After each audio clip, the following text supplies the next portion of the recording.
On or around the 17th of October, 79 AD, Mount Vesuvius, a volcano in southern Italy, erupted. Ash, dust and poisonous gases were blasted high into the sky, falling like deadly rain on the landscape for miles around. As the eruption entered its second day, all-consuming pyroclastic flows swamped the countryside, submerging and at the same time perfectly preserving the Roman city of Pompeii. There had been a settlement on the site of Pompeii for centuries before the arrival of the Romans.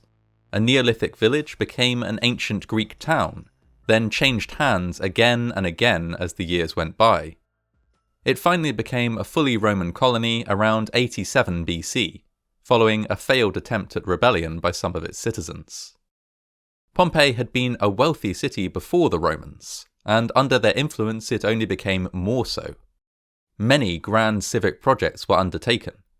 An aqueduct was built to deliver fresh-flowing water to the city, and Pompeii was home to one of the first amphitheatres in the Roman Empire to be built of stone rather than wood. The city, which may, at its peak, have been home to as many as 20,000 people, also had multiple large theatres, public and private baths, a thriving civic centre and marketplace, as well as a great many grand, privately owned homes. There were many reasons why there was so much wealth in Pompeii.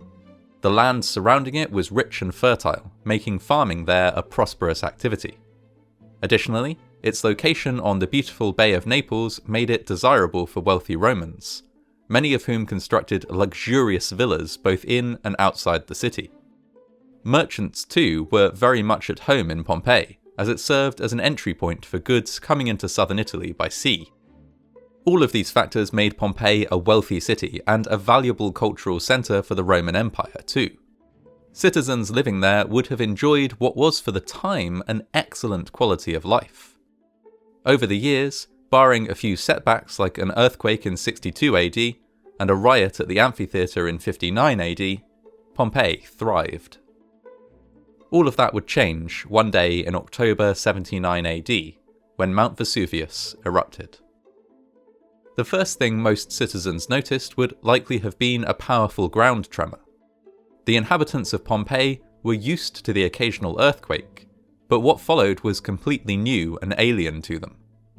As the ground fell still, a pool of smoke filled the sky, and pieces of hot stone began to fall like rain. These pieces were small in the beginning, but as time went on became larger and more dangerous. As night fell, chunks of ash and pumice as large as fists were falling on the city. Many citizens had, by this stage, begun to flee, packing their possessions, gathering their families, and setting out to seek refuge on foot or by cart. Over the course of a single day, the population of Pompeii shrunk to just a few thousand. Those who fled, it soon turned out, had been wise to do so. The next day, the volcano began spewing out pyroclastic flows. Pyroclastic flows are dense, hot clouds of volcanic material that flow downhill much like a landslide, burying, incinerating and decimating everything in their path. Anyone who remained in Pompeii by the time the first of these arrived stood no chance of survival, and could no longer have possibly outrun their fate. Buildings were swamped, streets filled, and city walls overtopped by a slurry of dust and molten rock. The flows came upon the city so quickly that many of those who remained had little time to react. They were buried by the superheated material, dying within seconds. Pliny the Younger, a Roman lawyer and author, was one of the only people alive at the time to put down an account of the disaster in writing. He witnessed it from the nearby city of Misenum, from which he and his mother were forced to flee. I turned around and saw a thick black cloud advancing over the land behind us like a flood. "Let us leave the road while we can still see," I said, "or we will be knocked down and trampled by the crowd." We had hardly sat down to rest when the darkness spread over us. But it was not the darkness of a moonless or cloudy night, but it was just as if the lamps had been put out in a completely closed room. We could hear women shrieking, children crying, and men shouting. Some were calling for their parents, their children, or their wives, and trying to recognize them by their voices. Some people were so frightened of dying that they actually prayed for death. Many begged for the help of the gods, but even more imagined that there were no gods left, and that the last eternal night had fallen on the world.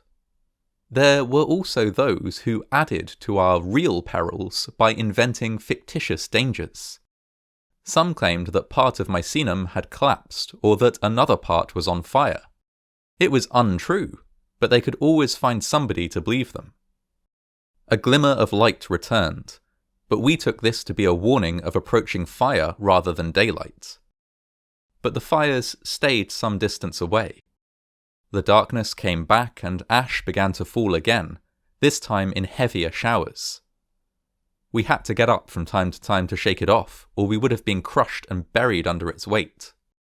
I could boast that I never expressed any fear at this time, but I was only kept going by the consolation that the whole world was perishing with me. After a while, the darkness paled into smoke or cloud, and the real daylight returned. But the sun shone as wanly as during an eclipse.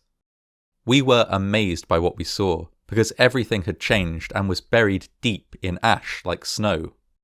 We went back to Misenum, and spent an anxious night switching between hope and fear. Fear was uppermost, because the earth tremors were still continuing, and the hysterics still kept on making their alarming forecasts. Pliny the Younger survived the eruption, although it is clear from his writings that it was a difficult and traumatic experience. His uncle, Pliny the Elder, unfortunately perished while taking ships across the bay to try and rescue people from the burning city of Pompeii. As the eruption died down, the pyroclastic flows settled and hardened, leaving Pompeii almost completely buried. Emperor Titus set aside funds to provide aid for those affected, but there was a limit to what could be done. Some survivors returned to the place where their city had once stood and made attempts to dig out their old homes, searching for valuables or for the bodies of loved ones left behind. Later, there is some evidence that opportunistic thieves visited the site, digging through the layers of tephra in search of jewelry and other valuables. As they did so, they were digging through a gigantic mass grave. Current estimates put the death toll at around 1,500, but this can only ever be an approximation of the number lost to the disaster. The city of Pompeii was never rebuilt. As the years passed, its existence was forgotten, and it was not rediscovered until the 1700s. Through a gargantuan effort involving hundreds of workers, the buried city was slowly uncovered, bringing to light a surreal, incredibly detailed snapshot of life in ancient Rome. The intense heat of the pyroclastic flow which destroyed the city had, in the same moment, preserved many things that would otherwise have decayed over time. Some bodies, for example, had been partially turned to glass by the sheer heat of the volcanic flow. Elsewhere, intricate frescoes, the ruins of opulent villas, and even examples of obscene graffiti carved into walls were discovered, all of them in incredible condition given their age.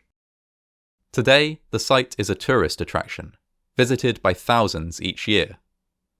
The excavation is ongoing, and with each year that passes, new discoveries are made, adding to our understanding of Roman life. The very thing which destroyed Pompeii, that unstoppable flow of seething volcanic material, became the thing which allowed us, centuries later, to truly understand what was lost. The fate of the city of Pompeii is now a story known the world over. What is less well known is that Mount Vesuvius remains an active volcano, and that it has since erupted again, most recently in 1944. At this time, the mountain once again spewed forth a huge quantity of volcanic material, killing 26 people and displacing tens of thousands from their homes. In the years since 1944, the number of people living in close proximity to Mount Vesuvius has increased dramatically. More than 500,000 now make their homes in what is considered the most dangerous area around the volcano. Close monitoring of seismic activity should provide at least 2 weeks warning before the volcano next erupts. Devastation on the scale of the destruction of Pompeii, therefore, is unlikely. But the volcano which caused this apocalyptic event is, by no means, dormant.